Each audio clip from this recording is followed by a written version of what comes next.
present from my brother. He gave me his Ron Kirby jersey. Yeah, threw 5 touchdowns this past week. Doing pretty well today. Today, our church gives a beautiful feast day right after Christmas. Now, keep in mind that you can still keep your Christmas decorations up. We don't celebrate Christmas just on Christmas Eve. Christmas isn't just on Christmas Day. It's a liturgical season, similar to ordinary time, Advent, Lent, Easter season. Christmas is an entire season, so keep on drinking, keep on celebrating. Keep those majors up, keep those Christmas trees and lights up. We officially end the Christmas season typically around the baptism of our Lord during January. So keep the message up. But what an incredible feast day here. The week right after Christmas, the Feast of the Holy Family. If you listen to the opening prayer, what we call the collect, collecting our prayer together, it gives us a beautiful prayer. It says that we are called to have the Holy Family, Jesus, Mary, and Joseph, be our model, be our example, so that light will shine into the world. It's not an individual light. And that's what we find nowadays, especially on social media. You post something and it's all about you, how many likes you can get, how many shares you can get. It's an individual popularity contest. But in this case, the light is asked to be shined through the family. Moms and dads and children who are called to a life of universal holiness, as we all are. But also, what we find here in our gospel, as we kind of read into it, there are many forces in the world and in our culture that are, the gospel says, trying to destroy the Holy Family. We find that with the example of King Herod. For wealth, for power, for prestige, an innocent child, a poor family, with really no reputation, other than the fact that the king came and said to him, this might be the Messiah. Just that little information, he's threatened by it, and he seeks to destroy the baby Jesus. And do you think if he destroys baby Jesus, Mary and Joseph will still stand there being alive? Doubt it. But what do we find here? Christmas is about God in heaven coming down to us to be with us here on earth. God in his almighty knowledge and his plan could have came down in many ways. He could have came down in a rocket ship. He could have came down as a 50-foot figure where we could look up to the sky and everybody in the world could see it. He could come down in chariots on a boat from heaven. But what was his method to come down here on earth at Christmas? He chose to come down in a lowly manner as an infant child into a family. With his mother being Mary, with his father being Joseph. He wanted to dwell in this family. He's vulnerable. So first and foremost, Jesus comes down to us in a family. And he does the same thing for each and every one of your families. Does he dwell in your family? Is he there? And then the second lesson here is, as Jesus is within your family, you are called to protect him. Do you protect Jesus in your family? Is he present in your family? Or is this our normal day? We just go about our day, we have our coffee, we go to work, we commute, we come back, we have a meal, and then it's just repetitive.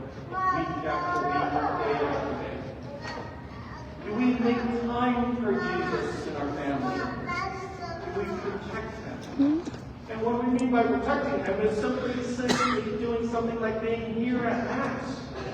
We protect the fact that He is at the center of our family by worshiping Him, giving thanksgiving to Him for all the many blessings that He gives to us on a day-to-day basis. That's protecting Him in our family.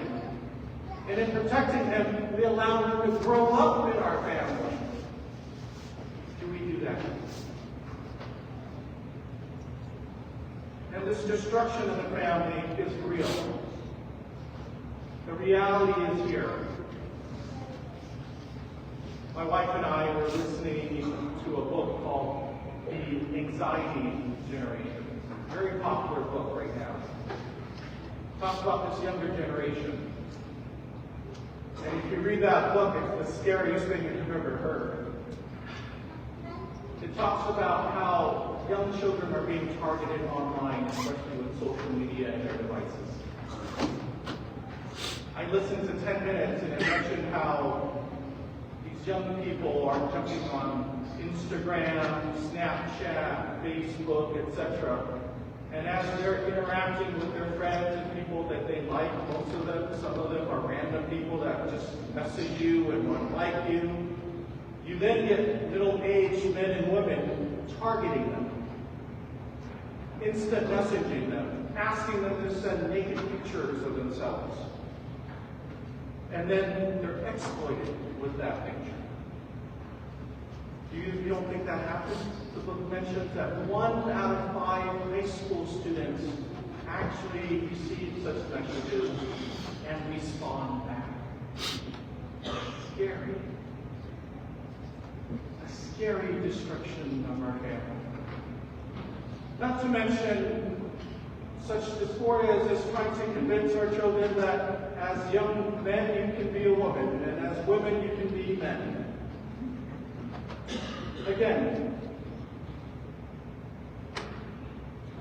one of the little-known apparitions from Fatima in Portugal, when Our Lady appeared to the 3 young children, one of the young children was Saint Lucia. Saint Lucia shares in her diary a message from Mary before she passed away, and she passed this over to the Vatican. And in that letter that she wrote, that Mary shared with her, Mary said, the final battle before Jesus comes back between Satan and the church is going to be a battle over the family. It's not going to be like a physical World War III or physical World War IV where we just shoot bombs at each other. The devil's smarter than that. He knows that if he can attack marriages, if he can attack your children with immorality, that's the best way to destroy this world. That was what Mary shared with us. But guess what? Her final message in the letter said that we will be victorious. But in being victorious, it's going to cost us a lot of stress, a lot of difficulty, a lot of struggle. That's a message to all of you parents out there and grandparents. As you defend the faith, as you share your faith, as you pass the faith on to your children and your grandchildren, it's not going to be easy. It's going to be a struggle. But we will be victorious. Why? Because we have Jesus, Mary, and Joseph with us. Pray to them. Have them be in your family. An easy way to do that is to find some silence in your home in the evening. And it's an active silence, not a passive silence. It's not a silence where, okay, my wife is yelling at me, I'll ignore her. No.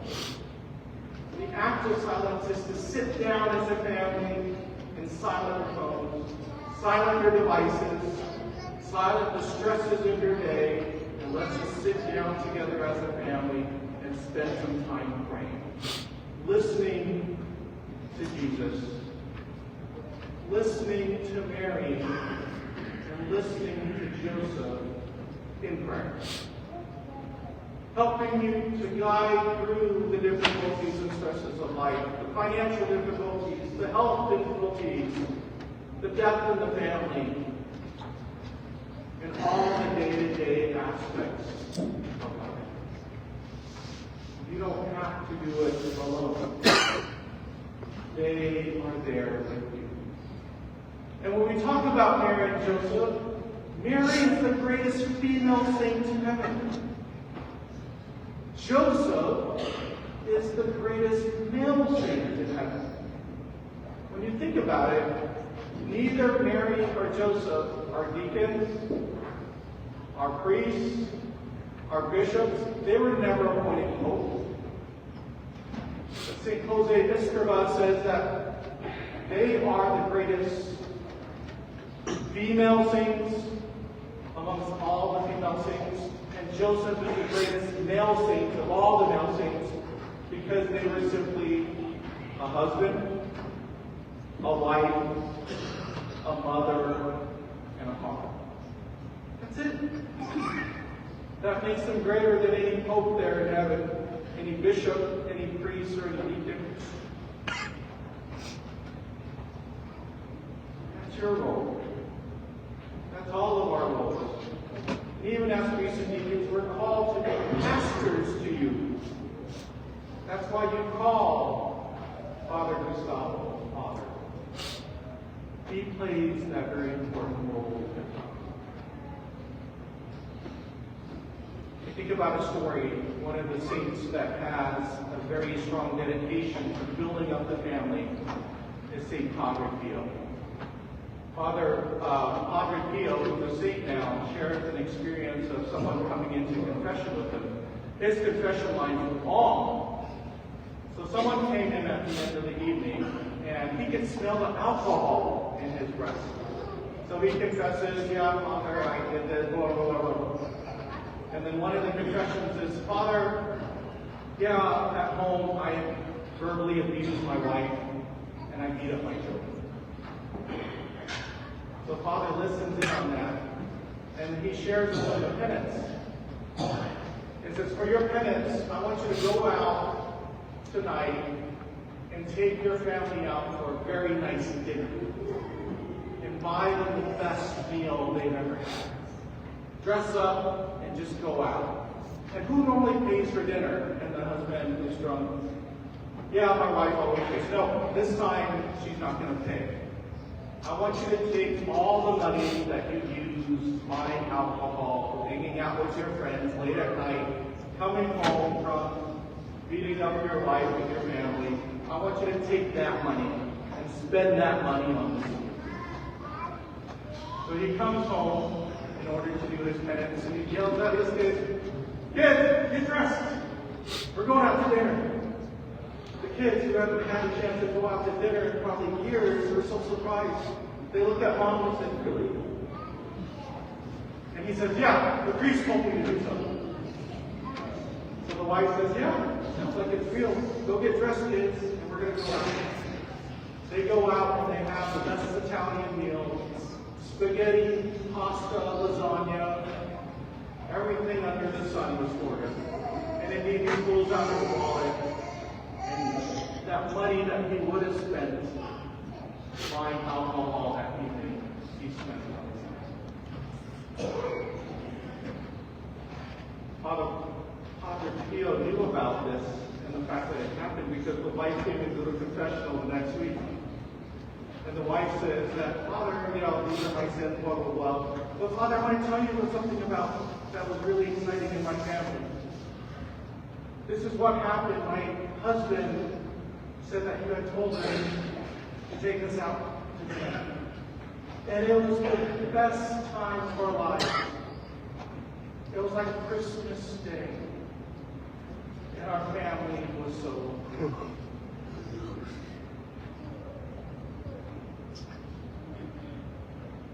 This gives us an example of the things that we need to do to shift our attention from our own selfishness and our egos to focus back on our family.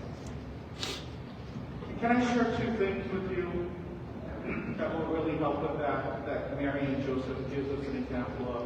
We mentioned finding some silent time to pray, to dialogue with God. But another thing that we can really strengthen families with, let's stop playing the blame game.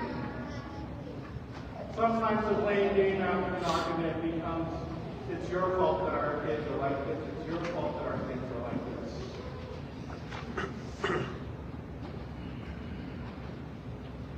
Probably the Holy Family would be really happy to say that. It's your fault that Jesus is like this. It's your fault that Jesus is like this. But we're dealing with a perfect mother and a near perfect father, right? But most of our families are not like that. And sometimes that blame game becomes where we get upset with each other as husbands and wives, and then before we even get a chance to talk to each other, we're telling 5 of our friends about how bad my husband is, or how bad my wife is. Or now and then with social media, you'll post something that, out of your emotions, now 150 people know about this before your wife and husband hears about it. Let's keep that information private. Let's deal with this within the family. And let's handle it in the family. Are there misunderstandings in a marriage and in a family? Absolutely. Even the Holy Family had that. How do you lose a child for 3 days in Jerusalem when they took Jesus to the temple? There was a misunderstanding. Did you have him? No, I didn't have him. Did you have him? No, I didn't have him. Where is he? He's lost. There's misunderstandings. But you'll notice that Mary said it was your fault that he's lost. No, it was your fault that he's lost. It was, let's get together. We have an issue. Let's talk about it and let's solve it together. So don't play the blame game, especially in public. Keep your fight. I think for me and my family, my wife wins 99% of our arguments. Doesn't mean she's 99% right all the time. But again, St. Paul says in the second letter, patience, humility, humbleness will go a long way. And then finally, cooperation and collaboration between husbands and wives and children. Children, you're sitting here and saying, deacons talking about marriage and wives and husbands. You have a role in this. You have a role to help out your mother and father. It's not all about coming home and doing your homework and then jumping on your devices and your gaming and being on social media and hanging out with your friends, playing tennis or sports, calling your friends, and then good night, Mom and Dad. Help out around the house. Pick up some trash, vacuum the floors, do the dishes, fold some clothes, right? We all work together in harmony, in unity, in order to have that love and family. And our Holy Family gives us that example for us to follow.